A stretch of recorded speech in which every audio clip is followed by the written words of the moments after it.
الحمد لله نحمده ونستعينه ونستغفره ونؤمن به ونتوكل عليه ونعوذ بالله من شرور أنفسنا ومن سيئات أعمالنا من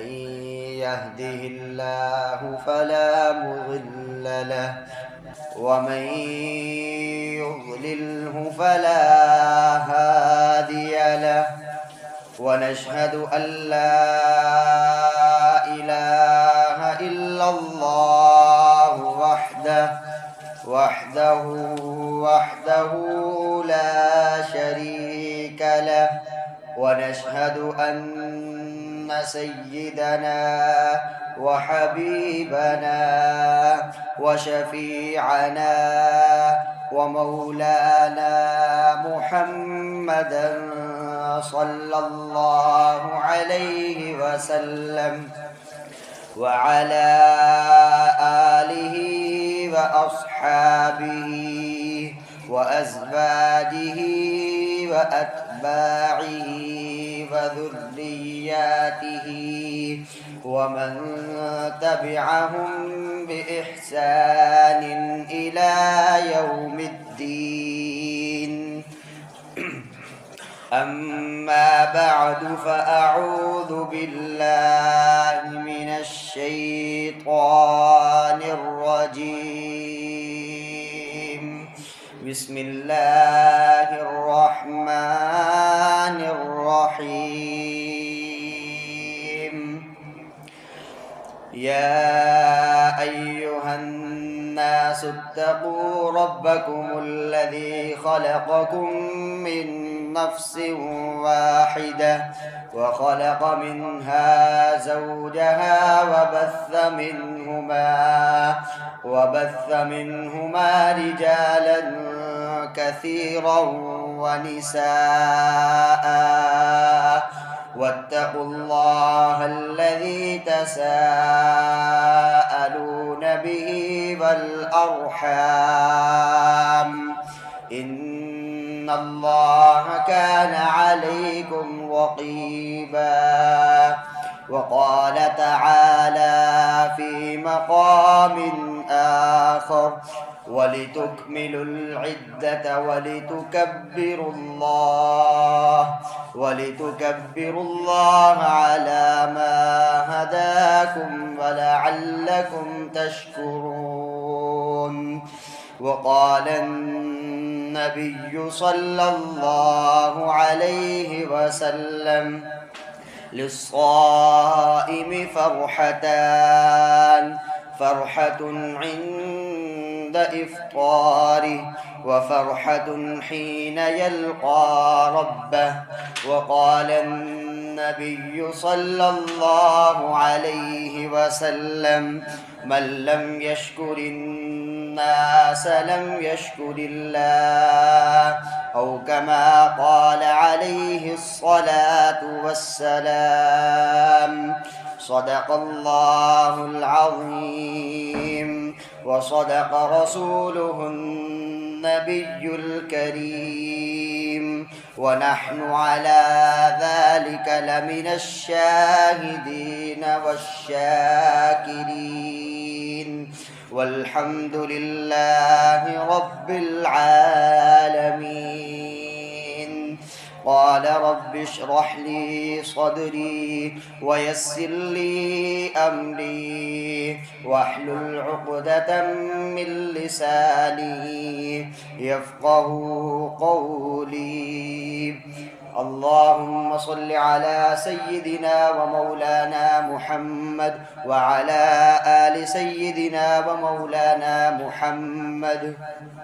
كما صليت على إبراهيم وعلى آل إبراهيم إنك حميد مجيد اللهم بارك على محمد وعلى آل محمد كما باركت على إبراهيم وعلى آل إبراهيم إنك حميد مجيد۔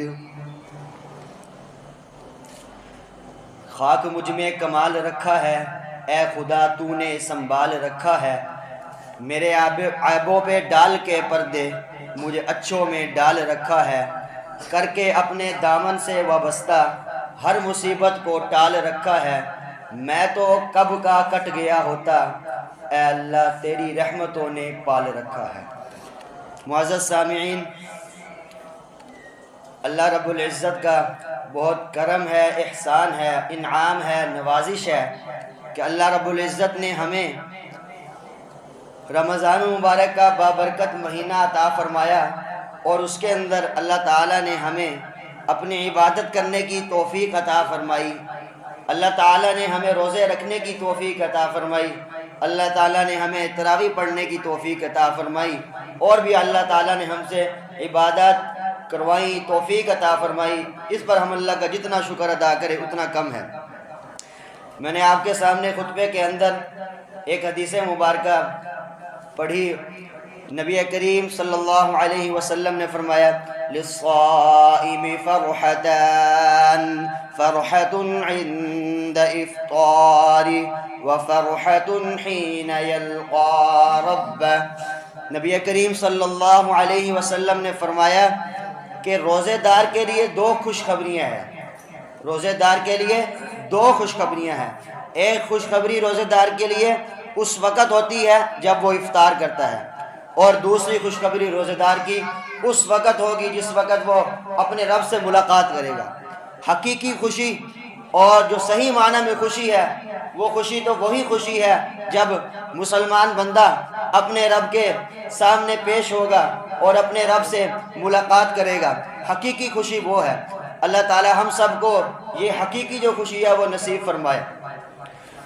تو روزے دار کے لیے افطار کے وقت جو خوشی ہے، یہ اللہ تعالیٰ نے ہمیں جو حقیقی خوشی ہے، یعنی اللہ تعالیٰ سے ملاقات، اس کی تھوڑی سی چھوٹی سی جھلک جو ہے وہ دنیا میں دکھانے کے لیے اللہ تعالیٰ نے افطار کے وقت کی خوشی اللہ تعالیٰ نے ہمیں دکھائی۔ اب افطار بھی دو طرح کا ہوتا ہے۔ ایک افطار وہ جو روزے دار کرتے ہیں افطار کے وقت، اور ہر روزے دار کرتا ہے وہ، اور ہم سب جانتے ہیں، روزے دار جانتے ہیں کہ افطار کے وقت کی جو خوشی ہوتی ہے، انسان عام دنوں کے اندر بھی کھانا کھاتا ہے، لیکن جو روزے دار کو افطار کے وقت خوشی ہوتی ہے کہ اس نے پورا دن اپنے رب کے لیے بھوکا رہا، پیاسا رہا، اور اپنی نفسانی خواہشات کو اس نے کنٹرول کیا، تو یہ پورا دن اپنے رب کے لیے اس کا یہ گزارنا، یہ افطاری کے وقت جب وہ دسترخوان پہ بیٹھتا ہے تو اس کو جو خوشی ہوتی ہے وہ باقی دنوں کے اندر نہیں ہوتی، وہ ناقابل بیان ہے۔ وہ روزے دار ہی اس خوشی کو جان سکتا ہے۔ اس کو علماء کی زبان میں افطار اصغر، چھوٹا افطار کہتے ہیں۔ اور دوسری خوشی جو بڑی خوشی ہے، جو بڑی خوشی ہے جسے عید الفطر کہا جاتا ہے، کہ مسلمان ایمان والے پورا مہینہ اللہ رب العزت کے لیے روزے رکھتے ہیں، اللہ رب العزت کے لیے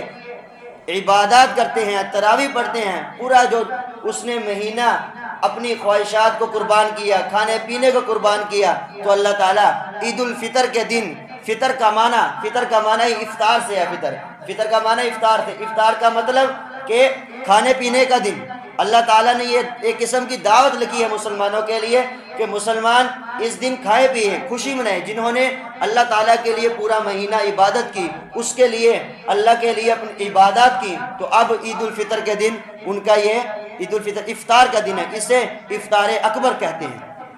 تو حقیقی خوشی تو وہ ہے جو ہم اللہ رب العزت سے ملاقات کریں گے، اس کی تھوڑی سی جھلک اللہ تعالیٰ نے یہ جو ہمیں دنیا کے اندر دکھائی وہ افطار کے وقت اور عید الفطر کے اندر اللہ تعالیٰ نے ہمیں یہ عطا فرمائی ہے۔ اور اسلامی تہوار اور اسلامی جو عید منانے کے دن، جو خوشی کے دن ہے، اور باقی جو مذہبوں کے اندر جو تہوار ہیں، خوشی کے دن ہیں، خوشی کے منانے والے دن ہیں، ان میں کیا فرق ہے؟ تو اسلام نے پورے سال کے اندر 2 عیدیں رکھی ہیں. کتنی جی؟ صرف 2 عیدیں اسلام نے پورے سال کے اندر رکھی ہے، جسے ہم عید الفطر اور عید الاضحیٰ کہتے ہیں. اور دوسرے مذاہب کے جو لوگ ہیں ان کے مذہبوں کے اندر بھی تہوار والے دن آتے ہیں، خوشی کے دن آتے ہیں، وہ خوشیاں مناتے ہیں. ہر ایک کے الگ الگ تہوار ہیں، یہودیوں کے الگ ہیں، عیسائیوں کے الگ تہوار ہیں، اور اسی طرح جو ہندو ہیں ان کے الگ ہیں، سکھوں کے الگ ہیں. تو آپ اگر دیکھیں گے تو ان کے جو تہوارات ہیں تو ان کے تہوارات ماضی کے گزرے ہوئے زمانے کے کسی واقعے پر مشتمل ہے، گزرے ہوئے زمانے کے کسی واقعے پر مشتمل ہے.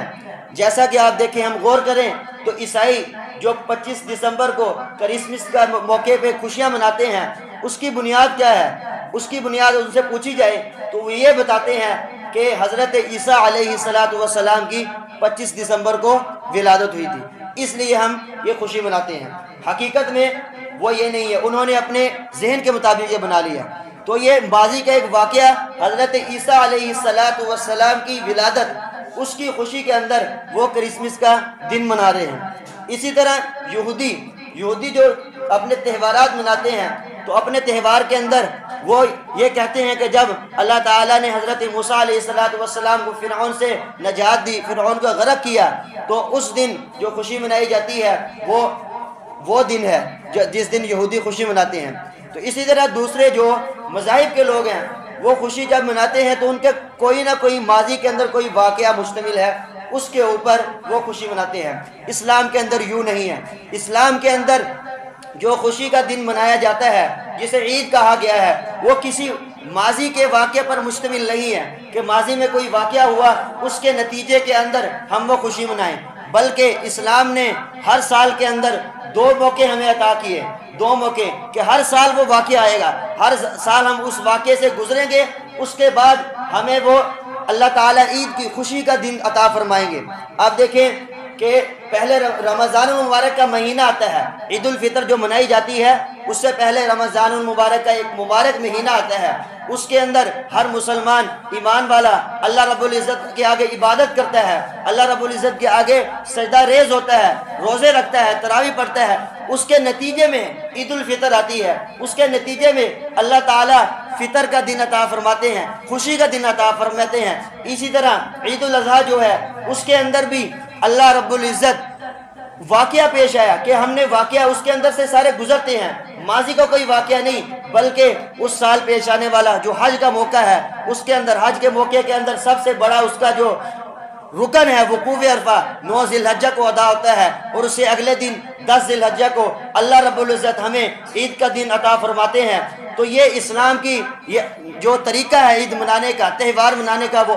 انوکھا ہے، الگ ہے سب سے. باقی جو مذہب ہے، باقی جو دین ہے، باقی جو مذہب ہے، ان کے اندر جو تہوار منانے کا جو طریقہ ہے، طرز ہے، وہ یہ ہے کہ وہ ماضی کے کسی واقعے پر مشتمل ہے کہ ماضی میں گزشتہ زمانے میں کوئی واقعہ پیش آیا، اس کے اوپر پھر وہ آگے اپنے ہر سال وہ واقعہ، وہ عید، وہ خوشی کا دن مناتے ہیں. لیکن اسلام نے اس طرح نہیں کیا. اسلام نے کہا کہ ہر سال وہ واقعہ تمہارے ساتھ ہوگا، اس واقعے سے تم گزرو گے، رمضان سے تم گزرو گے، تم حج کے موقع پہ گزرو گے، اس موقع پہ گزرو گے، پھر تم اللہ تعالیٰ عید الفطر کا دن عطا فرمائیں گے، اللہ تعالیٰ تمہیں عید الاضحیٰ کا موقع عطا فرمائیں گے. تو یہ اسلام کا دیکھیے کہ سب سے زیادہ ہمارے لیے قابل احترام اور عزت والی چیز کیا ہے کہ ہمارے نبی علیہ السلام کی سیرت جو ہے اس طرح کے واقعہ سے بری ہوئی ہے. چنانچہ دیکھیں کہ سب سے زیادہ اگر خوشی کا دن ہوتا ہے اس دنیا کے اندر، وہ نبی علیہ السلام کی ولادت ہونی تھی، نبی علیہ السلام کی ولادت ہونی تھی. اسلام نے نبی علیہ السلام کی ولادت کو عید کا دن نہیں کہا. اس کے بعد پھر اسلام کی پوری تاریخ دیکھیں، نبی علیہ السلام کی ہجرت کرنا مکہ مکرمہ سے مدینہ طیبہ، اسی طرح غزوہ بدر کے اندر مسلمانوں کی فتح کا حاصل ہونا، غزوہ احزاب کے اندر مسلمانوں کو فتح کا حاصل ہونا، غزوہ خندق کے اندر، غزوہ حنین کے اندر، اور سب سے بڑھ کے پھر فتح مکہ کا موقع جس دن مکہ کو فتح کیا گیا، اور جو جس کے مقصد کے لیے جو کافروں سے جہاد کیا گیا، اور مکہ مکرمہ کے اندر جب اسلام فتح ہو گیا اور خانہ کعبہ کے اندر پہلی دفعہ حضرت بلال حبشی رضی اللہ تعالیٰ عنہ کی اذان گونجی، تو سب نے دیکھا، تو یہ بھی خوشی کا موقع تھا، لیکن اسلام نے اس کو خوشی کا موقع قرار نہیں دیا۔ ہماری پوری تاریخ اسلام، نبی علیہ السلام کی پوری سیرت طیبہ اس واقعہ سے بڑی ہوئی ہے، لیکن ہمیں ان کے واقعات کے اوپر، ان واقعوں کے اوپر خوشی منانے کا اللہ تعالیٰ نے حکم نہیں دیا۔ ہمیں خوشی کس پہ منانے کا حکم دیا کہ تم اللہ تعالیٰ کے سامنے سجدہ ریز ہوگے، نیک اعمال کرو گے، تو اس کے اوپر اللہ تعالیٰ ہمیں عید الفطر کا اور عید الاضحیٰ کا دن عطا فرمائیں گے۔ چنانچہ اقبال مرحوم نے کیا اچھا شعر کہا ہے کہ تھے تو وہ آبا تمہارے مگر تم کیا ہو، تھے تو وہ آبا تمہارے مگر تم کیا ہو، ہاتھ پہ ہاتھ دوہرے منتظر فردا ہو۔ مطلب اس کا یہ ہے کہ اقبال مرحوم نے بھی یہی کہا کہ تمہارے جو آبا و اجداد چلے گئے ہیں، اسلام کی تاریخ تم اٹھا کے دیکھ لو، اس کے اندر تمہیں ملے گا کہ انہوں نے کیا کیا چیزیں فتوحات کی ہیں، وہ ہر چیز کے اندر آگے تھے، اور تم اپنے ہاتھ پہ ہاتھ بیٹھ کے انتظار کر رہے ہو کہ کوئی معجزہ ہو جائے۔ ایسا نہیں ہوگا، بلکہ تمہارے لیے خوشی کا دن، تمہارے لیے جو قابل احترام دن ہوگا وہ وہی ہوگا کہ جو تم نے اپنا عمل کیا ہے۔ تمہارے آبا نے جو عمل کیا وہ اپنے لیے کیا، تم نے جو عمل کرو گے وہ تمہارے لیے ہوگا۔ تم نے جو روزے رکھے، تم نے جو رمضان کا مہینہ گزارا، تم عید الاضحیٰ کے موقع پہ حج کرتے ہو، یہ تمہارا عمل ہے۔ اب تمہارے عمل کے بدلے میں اللہ تعالیٰ تمہیں عید کا دن عطا فرمائیں گے، عید الفطر کا دن، عید الاضحیٰ کا دن عطا فرمائیں گے۔ تو یہ اسلام ہے، اسلام کی یہ خاصیت ہے، یہ اسلام کا نرالا پن ہے کہ باقی مذاہب ان کے لیے کوئی نہ کوئی واقعہ گزشتہ، لیکن اسلام کے اندر ہر سال وہ واقعہ پیش آتا ہے، ہر مسلمان اس سے گزرتا ہے، اس کے بعد اللہ تعالیٰ اسے عید الفطر کا دن عطا فرماتے ہیں۔ اور یہ جو عید الفطر کا دن ہے اسے یوم الجائزہ کہا جاتا ہے، یوم الجائزہ۔ نبی علیہ السلام نے حدیث مبارکہ کے اندر ارشاد فرمایا کہ اس دن کے اندر، عید کے دن کے اندر، اللہ تعالیٰ جو مسلمان ہوتے ہیں، ایمان والے ہوتے ہیں، جنہوں نے رمضان مبارک کے اندر روزے رکھے ہوتے ہیں، اللہ کی عبادات کی ہوتی ہیں، اللہ تعالیٰ عید الفطر کے دن ان کو ان کی مزدوری دیتے ہیں۔ اللہ تعالیٰ فرشتے سے پوچھتے ہیں، اے فرشتوں، اس مزدور کی مزدوری کا کیا بنتا ہے جو اپنا حق پورا کرتا ہے، یعنی پوری طرح اپنی مزدوری کرتا ہے تو اس کا کیا ہونا چاہیے؟ تو فرشتے کہتے ہیں یا اللہ اسے اس کا پورا حق دینا چاہیے، اس میں کمی پیشی نہیں ہونی چاہیے۔ تو اللہ تعالیٰ پھر فرماتے ہیں، فخر کرتے ہیں فرشتوں پر، اللہ تعالیٰ فرشتوں پر فخر کرتے ہیں۔ فرشتوں نے اعتراض کیا تھا قرآن پاک میں، اللہ تعالیٰ نے جو ارشاد فرمایا کہ قالوا اتجعل فيها من يفسد فيها ويسفك الدماء۔ فرشتوں نے جب اللہ تعالیٰ انسان کو پیدا کرنے لگے تو فرشتوں نے اعتراض کیا کہ اللہ آپ اس مٹی کے پتلے کو پیدا کر کے کیا کریں گے؟ ہم آپ کی عبادت کے لیے ہیں، ہم آپ کی تسبیح، آپ کی پاکی بیان کرتے ہیں، آپ اس کو بنا کے کیا کریں گے؟ یہ تو جا کے دنیا کے اندر فساد مچائیں گے، زمین میں خون ریزی کریں گے، آپ کیا کریں گے؟ اللہ تعالیٰ نے ارشاد فرمایا انی اعلم ما لا تعلمون، فرمایا جس چیز کو میں جانتا ہوں تم نہیں جانتے۔ فرمایا کہ میں نے انسان کو پیدا کر دیا، اس کے اندر میں نے گناہوں کا مادہ رکھ دیا کہ یہ نہ گناہ کرے گا، اس کے ساتھ ساتھ میں نے اس کے اندر نیکی کا مادہ بھی رکھ دیا، اور اب یہ نیکی کرے گا تو یہ فرشتے سے بھی آگے بڑھ جائے گا۔ فرشتے کے اندر ہم نے، اللہ تعالیٰ پر فرشتے کے اندر ہم نے صرف نیکی کا مادہ رکھا ہے، گناہ نہیں وہ کرتا، فرشتہ گناہ نہیں کرتا، اسے کھانے پینے کا خیال نہیں، اسے گناہ کا خیال نہیں، صرف اسے یہ ایک ہی کام ہے کہ وہ صرف اللہ کی تسبیح بیان کرتا ہے، جس کام پر لگا دے اسی کام میں لگا ہوا ہے۔ لیکن انسان، اس کو اللہ تعالیٰ نے دونوں اختیار دے دی، وہ نیکی بھی کر سکتا ہے، وہ گناہ بھی کر سکتا ہے، لیکن وہ گناہ کو چھوڑے اور اللہ کی طرف آئے، اللہ کی طرف آئے۔ حقیقت میں یہ ہے جب یہ کام کرے گا کہ اللہ گناہ کو چھوڑ کے اللہ کی طرف آئے گا، اللہ کی عبادت کرے گا، تو حقیقت میں یہ اللہ کے زیادہ قریب ہوگا۔ تو اللہ تعالیٰ فرمایا انی اعلم ما لا تعلمون، جس چیز کو میں جانتا ہوں اس چیز کو تم نہیں جانتے، یہ اللہ تعالیٰ۔ تو اللہ تعالیٰ پھر عید والے دن فرشتوں پر فخر کرتے ہیں کہ فرشتوں تم نے تو یہ کہا تھا کہ یہ تو دنیا میں جا کے خون ریزی کرے گا، فساد بچائے گا، لیکن یہ دیکھو میرے بندے، آج عید کا دن ہے، آج عید کے دن کے اندر میرے بندے تمہارے سامنے دیکھو یہ جمع ہے۔ کس لیے جمع ہے؟ میری عبادت کے لیے، میرے سامنے سجدہ ریز ہونے کے لیے جمع ہے، کسی اور مقصد کے لیے جمع نہیں ہے۔ تو اللہ تعالیٰ اس دن فرشتوں پر فخر کرتے ہیں کہ یہ دیکھو میرے بندے۔ تو اس دن پھر اللہ تعالیٰ پھر مغفرت کا اعلان کرتے ہیں۔ اللہ تعالیٰ فرماتے ہیں میری عزت کی قسم، میرے جلال کی قسم، میری بلند، میرے مکان کی، علو مکان کی قسم، فرشتوں گواہ ہو جو میں نے ان سب کی مغفرت کر دی۔ چنانچہ حدیث مبارکہ میں آتا ہے کہ جب مومن بندے اپنی عیدگاہ سے واپس جاتے ہیں گھروں کی طرف تو اللہ تعالیٰ ان سب کی مغفرت کر دیتے ہیں، اللہ تعالیٰ ان سب کی مغفرت کر دیتے ہیں۔ تو یہ عید کا دن خوشی کا دن اور یوم الجائزہ، اللہ تعالیٰ اس دن مغفرت کرتے ہیں۔ اور اب ہم نے جو اعمال کر لی ہیں گزشتہ، ان کے اوپر ہماری نظر نہ ہو، ہماری نظر اللہ تعالیٰ کی رحمت پر ہو۔ انسان کے دل میں آتا ہے ہم نے جو عبادات کی رمضان المبارک میں، ہر کوئی یہ کہتا ہے تقبل اللہ منا ومنکم صالح الاعمال، کہ اللہ تعالیٰ تمہارے اور ہمارے اعمال کو قبول کرے۔ قبولیت کی امید اللہ تعالیٰ سے لگانی چاہیے۔ اللہ تعالیٰ کا ہمیں مسجد میں بلا لینا، اللہ تعالیٰ کا ہمیں روزہ رکھنے کی توفیق دے دینا، اللہ تعالیٰ کا ہمیں تراویح پڑھنے کی توفیق دے دینا، صدقہ کرنے کی توفیق دے دینا، یہی اللہ تعالیٰ کی بہت بڑی نعمت ہے۔ اور ہمیں اس بات پہ ڈر نہیں ہونا چاہیے، اس بات پہ نا امید نہیں ہونا چاہیے کہ ہم کوئی عبادت کی ہے تو یہ قبول نہیں ہوگی۔ ہمیں اللہ کی ذات سے امید ہونی چاہیے کہ ہم نے جو عبادت کی ہے اللہ تعالیٰ اسے ضرور قبول کریں گے، اللہ تعالیٰ اسے ضرور قبول کریں گے۔ اور اس کے بعد پھر آئندہ جو ہے، اب جو اللہ تعالیٰ نے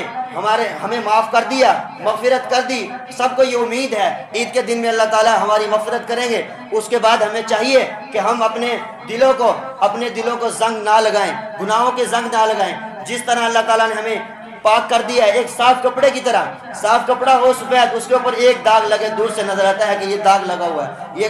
اسی طرح دل کا حال ہے۔ اس پہ اب دل ہمارے انشاءاللہ صاف ہو جائیں گے، اللہ تعالیٰ کی مغفرت کر دیں گے۔ تو اب جب ہم جائیں گے تو ہمیں چاہیے کہ ہم اپنے دلوں کو صاف رکھیں۔ ایک بھی زنگ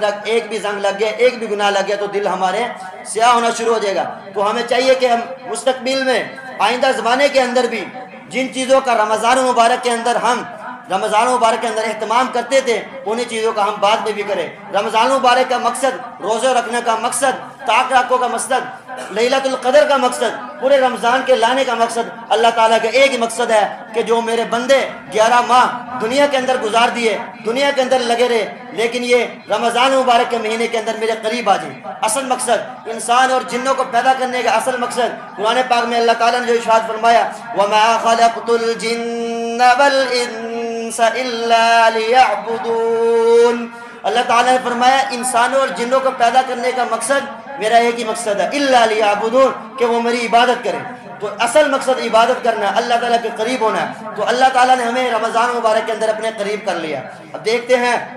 کہ ہر مسلمان اللہ تعالیٰ کے قریب ہے، ہر مسلمان اللہ تعالیٰ کے قریب ہے، سارے مسلمان یہ محسوس کرتے ہیں نا جی۔